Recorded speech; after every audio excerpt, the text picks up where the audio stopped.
real Oh, did I steal your notes? fast. Sorry. We expect you to yeah, and the lights can stay on. I've barely got a keynote. I started to build one that was like just ripping out my soul because I hate building keynotes and PowerPoints. I'm like anti-corporate. I worked in corporate America for a long time. And I got to come work with this amazing company called Iron Tribe, and it's really got this entrepreneurial spirit there. Even to this day, even though we've grown so much, which is pretty cool, pretty exciting. And so I'm excited to be here to share with you guys. Share what I think I'll do is I'll share my story, share the Iron Tribe story, kind of how those came together, and then can everybody hear me? Okay? Back of the room. Need the mic. Good. Good. Okay. This got it? Okay. Got it if you need it. See where to start. Well, one thing I want to. So I'm sober. I've been sober. I got sober last year from alcohol. That is very important to me. It's a very, very big part of my life, and it's changed my life. I don't think sobriety is for everybody. My wife's right here. We're not a dry household or anything like that, but that has had a lot of positive ramifications in my life, and it's been amazing. You know, the statistics I heard the other day on death are 100%. I don't know if you knew that. That's pretty strong. So it's 1-to-1. We're all going to meet that someday. And so now that I'm sober, I really try to take life by the horns, and I work my ass off every single day at what I do, and it's made me a better marketer. And I've learned marketing through immersion over the past year diving in. And so I have this great resume on paper. I moved out to Los Angeles in 2005 and started working out there at an ad agency, moved from the ad agency, got this big corporate job at a multi-billion-dollar organization. I managed budgets that are bigger than the revenue and some of the businesses in this room. I was managing budgets. We spent $30 million a year in sponsorships. Sponsored Cristiano Ronaldo, Leo Messi, David Beckham. I got to work with those guys. We filmed commercials with them. But I never had to track ROI. No one really cared. It was all about branding, awareness, and impressions. And so I really didn't know anything about marketing. In the first decade of my career, I mean, branding, I don't mean to knock it or say anything bad about it, but you know, no one ever held my feet to the fire about knowing how to truly be a marketer and track what we were spending. So I accepted the job with Iron Tribe. I had to talk my amazing wife, Michelle, who I put through the ringer through my alcoholism and everything else, into coming back to Alabama with me. She was from California. We had her first daughter out there, and said, hey, I'm going to take on this VP of marketing role at Iron Tribe. And I was like, this is going to be awesome. I'm going to have a team. I don't have to do anything anymore. Little did I know, obviously leadership is extremely hard, right? I still don't know that I'm that great at it. I try. I really try to invest in people. I think I get better at leading myself, which is what you have to do first. But I started to learn marketing through a lot of failure. I remember going into my first meeting with Forrest, our CEO, talk about his story in Iron Tribe in a second. And I was talking about likes and impressions and awareness, and he's like, Corbitt, I can't take any of that to the bank. And I was like, right, that's all I know how to do. So I had to learn how to run ROI reports and track numbers and do different things like that. And we had grown off referrals. We had this great network, and that was the only campaigns that we find success in. Everything else was just like falling flat on my face. But I was learning. I didn't see it at the time. It can be hard when you're in the thick of something like that to say, well, these failures, like I can either treat them one way or another. And so I truly learned through it. And then last year, I got viral meningitis, 104-degree fever. Went into the hospital, and that was the best thing that ever happened to me. I was in the ICU for a week. I was 240 there, 190 pounds now, so it was 50 pounds ago. That was before I got sober. And it just knocked me on my ass. I mean, it took me out. We had just had our second daughter, so Michelle was doing a lot. And Iron Tribe, Forrest, the team was great. I mean, the way they supported me was amazing. But to look at something like this, you would say, that's terrible. But it was the best thing that ever happened to me, because once I came out of that, and I started getting sober, I became a marketer, and I learned how to market, and I did it because these girls are my reason, my wife, my nearly 4-year-old Phoebe, she's insane.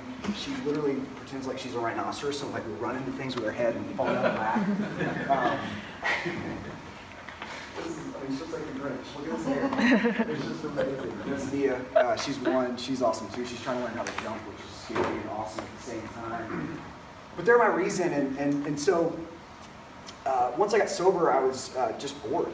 I was like, I don't know what to do. It's like Saturday night. I'm sitting in my boxers, and out of some frustration and things like that, I was like, I'm gonna jump into Facebook and try to learn some Facebook marketing, right? So I was going back into Ads Manager and looking at some things back there. Very rudimentary at this point. Okay, let's go to lead pages. Let's try to build some lead pages. And I was like, this isn't that hard. Through that time, I'd also been working with a guy named Rick Anderson who was teaching me Infusionsoft through our CRM. And I had been scared to death of Infusionsoft. I mean, it literally was like looking at trying to read Mandarin or something like that. And so he started teaching it to me. And I'm a certified partner through Infusionsoft now, which is just insane to think about. But did that, and then we brought on a guy that started teaching me digital marketing, real digital marketing, going from this rudimentary level to a very escalated level. And I started learning through immersion. And literally, I mean, I work so much now, it's kind of insane. Not only am I VP of marketing in Iron Tribe, I have my own consulting company. I have clients in Los Angeles, Miami, internationally, and it's changed my family's life, and it wouldn't have been possible without the environment that's been fostered at Iron Tribe, without the investment that's been made in me through Forrest Walden and the team there and everything else. So it's been amazing to see that and to be part of it. And so I guess before, as I pivot and go into the Iron Tribe story, this quote kind of hit me: the secret of change is to focus all of your energy not on fighting the old, but on building the new. And so that's happened in my life, because when I got sober, I was frustrated at first, and then I started building the new, and the new ended up so much better than the old. That's also happened throughout this Iron Tribe story. So the theme is building a healthy brand. I guess that was me building my healthy brand. But this is the garage that Iron Tribe started in. Like a number of great companies, Under Armour, Hewlett Packard, Mac, started in the garage. Forrest Walden was a master franchisor of Fitness Together. It was one-on-one personal training. And basically saw the industry moving towards group fitness, and he was bored. And he sold all his shares, had 60-something locations, something like that. He told his wife, we're going to have to go from living this, flying on jets, beach house sort of lifestyle to starting over. But he saw the industry moving that way. And so he sold that. He opened the first location in Homewood. Forrest had this massive sphere of influence. So there's probably three factors when you look at the marketing and the success of Iron Tribe when it started. It was his sphere of influence, referrals like I talked about. I'll talk a little bit more about that in a second. And then third, through direct response marketing. Now this is all 2009, 2010, something like that. Birmingham based, opening in Homewood. Opens the second location off of 280. This is us today, which is just crazy. And then opens the other locations here in Birmingham. So there's actually 6 now. This is the first 5. 2012, we started franchising. So we have 5 corporate locations here in Birmingham. The model was proven to scale out, and that was important. We wanted to go into different spaces and make sure the model would work in different spaces, whether that was a strip mall, whether that was a standalone, whatever that looked like. And we boomed, and again, going back to the direct response side, Forrest was sending direct mail letters in the mailboxes, and again, he's meticulous about tracking ROI. And so that ROI was coming in first couple of years. There was also this kind of golden age of CrossFit, which we're not CrossFit, but it looks a lot like CrossFit sort of thing. So there's kind of just this perfect storm of everything going on. Well, we started franchising, and the model didn't replicate in other markets like it did here. And there were a number of reasons for that. One, all the owners, 90% of the owners were from here, and they had to open in other markets, right? So they didn't have spheres of influence in these other markets. So that was a problem. And in direct mail, whether it was the market, the timing, you name it, the marketing, right? Something's off, you don't have to miss by much, you miss, and it's a big deal. And so things weren't really working.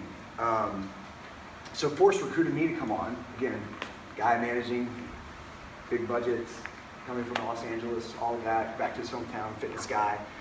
And man, we were really struggling trying to figure these things out, and it was only because of referrals that we were seeing a positive ROI. So we invest in these massive referral campaigns in our community, which was awesome. Our community would rally around us, and that's what we do really, really well. But you know, you can't go back to them every single month. You can't ask your managers and your coaches to go back to them. It's hard to think of new, cool, exciting referral gifts and ideas and things like that. And it's like, it was kind of hope marketing, right? It's like this, up and down. And we wanted to find something that was steady ROI. So Forrest really threw a Hail Mary and started talking to a competitor that we had read about, and brought him in, and turns out he had his own fitness client business and ran digital marketing, highly targeted digital marketing, running funnels through Facebook, targeting, bringing them through pages built in ClickFunnels, through CRM, through targeting. I mean, very, very detailed. I'm going to show you guys some of that in a second. And the deal was that he would teach it to me, but that he wouldn't do it. So I went from the guy being the VP of marketing to pressing buttons. And thank God I was sober and I was in the headspace that I was, because if I wasn't, I could only imagine being disgruntled, being, you know, when you become sober, you're very humble, like just naturally. You know, it's like, whatever, I'll do it. Don't, you know, I'm just lucky to be here sort of mentality. But it was the best decision ever. You know, and I would say in this landscape, I don't know, I know this is all, everybody in here is a marketer in some form of fashion, but you've got to understand the digital marketing side of things. At least have some sort of understanding of it. That's where everything is moving and going. And I'm not here to be like a hype guy, I'm not Gary Vaynerchuk or whatever, but everything's going that way. And it's, you know, right now is the time to make hay in this environment. It really is, because the massive big companies aren't investing there yet. And when they start pulling their $3 million from the Super Bowl commercials and pumping it into these different mediums, it's going to change the game, and it's not going to be fun anymore. So we started doing digital marketing, and that's been the best decision we ever made. We do it consistently every month. We spend more than we ever have. We spend about $50,000 a month on Facebook ads. We're seeing about a 5-to-1 return, 4 or 5-to-1 return, really, really strong return. We don't really push referrals anymore. And so that's been something that's been amazing for us, and it's all based off of data. And I guess, you know, when I came from marketing, it was all very much based on this data, my gut instinct. Don't go by your gut instinct. I mean, it's rarely is it right. I mean, everything is at our fingertips from a data perspective. So I thought I'd show you guys some of those things, show you a little bit about what we do. Is that cool? Mm-hmm. Yeah? Okay. Do a little demo. Is there a way you can use the mic? Yeah, absolutely. And you can look and see if a business has a Facebook pixel dropped on the website or not. Right? AAF does not, which means I went to the website, they cannot retarget me with any ads or anything. They don't know that I came. And even if you don't plan on retargeting, you can still look at audience insight and data based off who is coming to your website, and you can look at their interests. So I'm going to show you how to do that. So I was like, well, let's look at some of the sponsors' websites. Again, I know you're not B2C, but you should still be collecting this data at least. I don't know who this company is here, but No Pixel. No Pixel.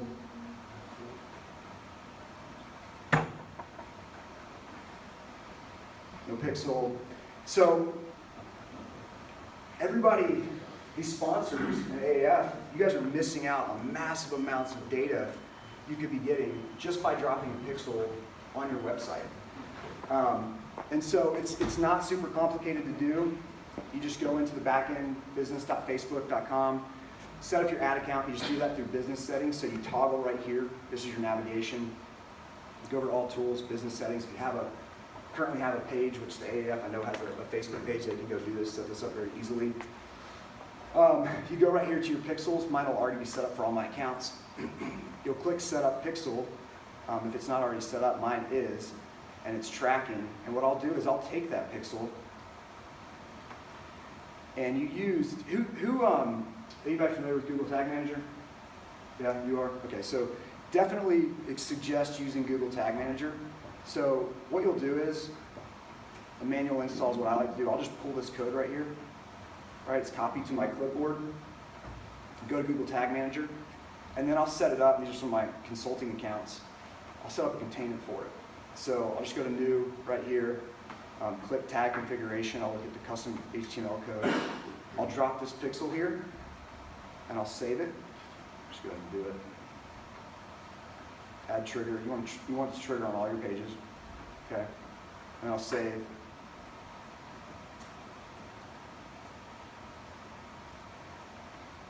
Save it. Click submit, and if I click submit, that would end up in his container. This is a supplement company I work with. And end up on his website, any landing pages, anywhere that we have the pixel. So what a lot of companies do is they'll go put the pixel on sites. Well, then you have to go put it on multiple sites, put the tag, it's there, right? Anywhere you have the tag, the pixel's there. If your account gets shut down, you can just go back, you can add it to your container, it'll automatically be replaced on the site. If you want to do heat map tracking, if you have a CRM and you're tracking sales or anything like that, you can go drop all of these codes into your tag manager, put them into this container, and anywhere that container is, it's on your website. And so you'll basically just get a code right here, and you'll drop that in the head and footer code of your website. Super easy to do. Most people here are probably using WordPress, Wix. If you're using ClickFunnels, lead pages, anything like that, there's this thing called Google, and there's probably a 60-second video on how to do everything I'm showing. So definitely utilize Google as your friend. Now let me show you what you can do with this. This is what is insane that isn't happening on some of these things that I showed you. So if you go over here to audiences, so if I was AAF and I set up my pixel, I dropped it everywhere I wanted to drop it. What I'd then do is I'd go start running audience insights. So you can go right here, you can create your custom audience. Okay, I'm going to do it off of website traffic. I would go all website visitors. I definitely want to run that. So I'd type in my audience name, and it's going to run that automatically on all website visitors. You can also do that URL based. So again, if I was AAF, I would say people who visit specific web pages. I'd go back here, and somewhere on the site, membership. So I would take this URL, and I would drop this here, and I would start building an audience of every single person that went to my membership page. And I could take that a step further, and I could say exclude. And what I'd do here is I'd do the same thing, so URL based, and I would add in anyone that landed on my thank you page and actually purchased a membership, right? So I'm excluding anyone who purchased. And I know anyone that just landed on a membership page. Now I can retarget that person with ads to come back and buy the membership, right? So if you don't want to do that, say, hey, well, that's not really a big deal. We don't need to spend on marketing. We're B2B, whatever. That's cool. You can still start managing everybody that's coming to your website, and you can go right here. We can do a number of things. I'll show you one. You can create lookalike audiences off of that. So you choose your source, choose what your website URL or the page you want to track, location US. I always run advanced, so the lookalike audience is someone who looks like your audience but isn't, right? So you can do that from a 1% differential, 2%, 2 to 5%, etc. Facebook is going to give you all of this data. So you'll push that out. It'll say audience is too small, or it'll say, by the way, you have to have 200 people on your audience for it to run the data. So if you just drop the pixel on your site and you give it some time to build that audience, but it's going to run that data on your audience. And it's all about data, right? And then I'm going to go into audience insights and select a custom audience, which is right here. And I'm going to select people who visit my website. Let's just use an example. Let's see if we get let's use whatever as an example. And it's going to pull up data on whatever demographic or list I upload. You can also, if you have a customer list, you can upload a hard list to this and pull the same sort of data out of it, right? It's going to tell you how many people are male, female, what their interests are here, relationship status, education level. But what you want to do is, with those lookalike audience, really what's important is you want to look at page likes. And again, whatever audience I'm pulling up right now is having problems for some reason. But it'll pull up page likes. You want to pull probably the first 30 to 40. You want to pull up your competitors. You want to pull up companies that look like you, and you can cross-reference those interests. And then what we do is we take that data and we run marketing to each interest at $5 a day. We're running ads at $5 a day to those different interests, as well as those lookalike audiences, as well as retargeting. And we have KPIs based off what our sales should be and the return that we want. And I set up a dashboard where I look at these KPIs, and I basically become a Facebook day trader. So I've got all these interests running, and I look at my KPIs on a dashboard that I've set up here, and I can look at what interests and what audiences are converting within KPIs. I can up the spend on those, and then I can turn off the ones that aren't working. And it's incredibly effective and incredibly powerful. The thing is, you got to do it every day. It's granular. This is not a shotgun approach. This approach is very specific. That's why it's targeted marketing. And you can find what works. You can build these interests, these lookalike audiences. You can literally continue to go after them, and you know what's going to work to get the spend and return that you want. So this is a client of mine, strong fit. They put on events. This dude is a really good friend. He's done an amazing job. So he puts on these seminars that are $600 for a weekend right here. So when I started talking, I said, well, let's just go for a 2-to-1 return, right? You want to spend $2,000. Let's say our goal is a $4,000 return, 2-to-1, right? So we look at our FEO, which is your front-end offer, of $600 for your sell. So we're willing to spend $300, which would be a 2-to-1 return, to get that sale, right? And so all of these metrics right here are built off industry standards. So I know cost per click needs to be at $1.80. I know our cost per lead needs to be at $9. I know how many sales I need to get per month, 7, again, based off this spend and our goal.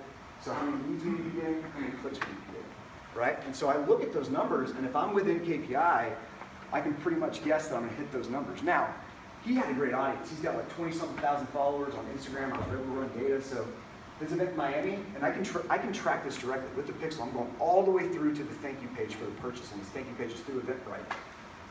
So we had 7 sales. We spent, and we didn't have to spend that much because we knew who his audience was. We were able to go after these lookalike audiences. We only spent $767 for $4,000 in return. That's a 500% return. It's a Minnesota event, 9 sales. We were approved out, spent $1,100, $5,300 return. So overall, in those 2 events, we sold 16 units, and we had a 500% return. I mean, right there. And this was online sales, which was just amazing. So it's incredibly powerful. And it's something that I'm very passionate about. I don't sleep that much anymore because I do this and I love it. Michelle's like, what time did you go to bed last night? I don't know. Then I'm up at 4:30. I'm always up at 4:30. I don't care when I went to bed. I'm up at 4:30, which is a whole other issue.